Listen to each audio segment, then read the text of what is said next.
Okay, so you have spent the last couple of years playing video games, eating junk food, and watching TikToks. Now you let those deepest addictions control your life, and maybe you've tried a few things, like going to a gym or starting a new business, but you haven't been consistent at it. Your past bad habits are holding you hostage.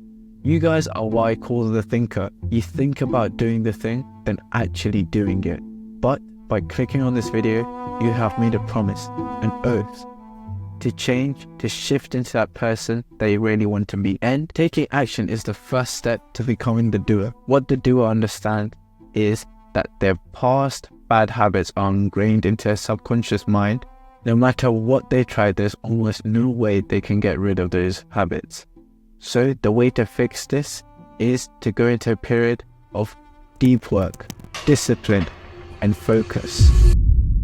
Before I start this video, I just want to say, when you are disappearing, only do it for a short period of time. Let's say if you're starting a new business or if you're trying to work on a massive project, this is when ghost period works. Trust me, don't do this for a long time because it will just set you back instead of improving you. Let's start by talking about one of the most important things, which is waking up early and waking up at the same time every single day.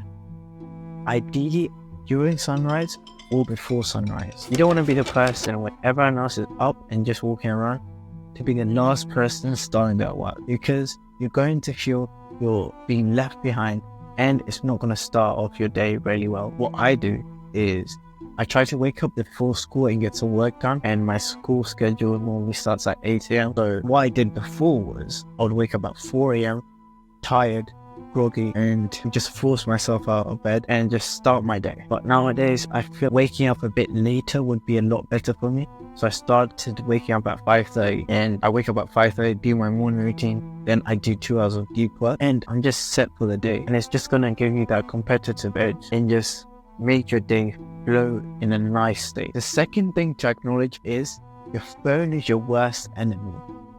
Whenever you have a task that actually requires you to put a lot of focus into, put your phone in another room. Don't put your phone right next to you on the edge of the table or on the other side, because one notification can just disrupt that flow state instantly, and you just probably be on it for the next 5 hours or something and just scrolling on TikTok. Another thing you can do on top of this is put your phone on do not disturb mode. But there's a feature on iPhone where you can just select a few contacts that could actually go through that do not disturb mode, just in case of emergencies. Many of you guys who are watching this video are actually totally distracted on social media. So the best piece of advice I can give to you guys is to delete all those social media platforms. Even on my phone, I don't even have any social media apps. The only social media app you can count is WhatsApp. And ironically speaking, I'm a creator on Instagram and TikTok. But for me, it would be more helpful to see one of my followers, achieving than actually me getting one extra subscriber. Many of you guys might say that you need social media for business purposes. And the thing is, you don't want to unfollow all your friends. They're going to be really pissed at you. So another alternative you can use is you can mute your stories. So if you press and hold on someone's Instagram story, you can mute their story, because you don't actually need to look at what your friends are doing on a daily. It's just not that important. You just need to focus on your work. Time block your days. Trust me, I see so many people who try to do this and fail because they think it's pointless. If you actually concentrate on actually making a routine for yourself and you follow it for a week or even weeks, then you'll see massive improvements in your productivity. To take a few breaks, what I try to do is I don't actually go on my phone. I try to go outside into a garden, or I don't know if I can just stare at the wall, but just don't stimulate your brain. The next one would be research about flow state. First of all, what is flow state? Flow state is a period where you are focused on one singular task. For example, let's just say you're playing a video game or you're watching a movie. Every single time you actually see yourself watching a movie, you just sit there for countless hours and hours, and time just passes by when you watch that movie or play a video game. That is what you call flow state, and this is what we have to actually get to when we're actually working on let's just say a business or something like that, work for a long time without realizing time is passing by. The best way to actually get into flow state by doing your important tasks early in the morning. Because let's just call it brain points. Every single day you have 50 brain points. And when you wake up, you decide to actually pick an outfit to wear for the day. There goes 2 brain points.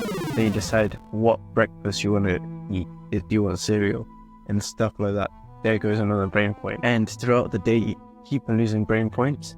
And if you actually leave the most focused tasks later, then you probably won't be able to concentrate on those.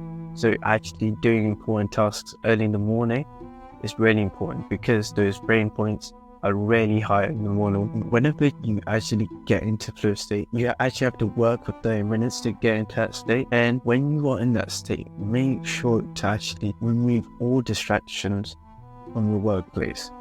For example, your phone. Your phone is the worst distraction of all. And actually, sometimes the thing is, I can't do it with my door, but if your door has a lock, the best thing to do is lock it when you're working. Even if you have a roommate or something like that, lock the door so you don't get distracted. Another thing I see many people doing is, let's just say they write an email. I always see another tab open, and it might be YouTube or another thing, and they just focus on 2 different things. Delete that one tab and actually open the most important one. Focus on one singular thing instead of just focusing on more than one thing. Another thing that would be really, really helpful is listening to music when you're actually doing focused tasks. I basically listen to something called, I don't know how to say it, it's called like binaural beats or something, and it just gets you into that flow state, and it's really helpful. If you guys want, I'll put a few links in the description. You guys can check it out. The next thing would be to find clarity. This is really important because it actually brings your awareness to things that you want to remove in this growth period. And you should be doing this at the start of your growth period. And the best way to actually find clarity is by meditation. And I don't know why, but many people actually have this bad thought of actually meditation is just for these monks who just sit on the edge of the cliff and just start meditating there. No, it's for fucking everyone.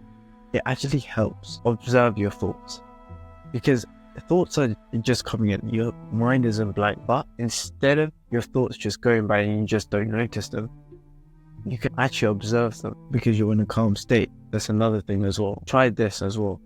Get a piece of paper, a pen, or even use your Word on your computer or something, and write down the traits that the new person that you want to become in this growth period would actually have. And then you actually start forming a little person, and then that's your goal. You just want to become that person.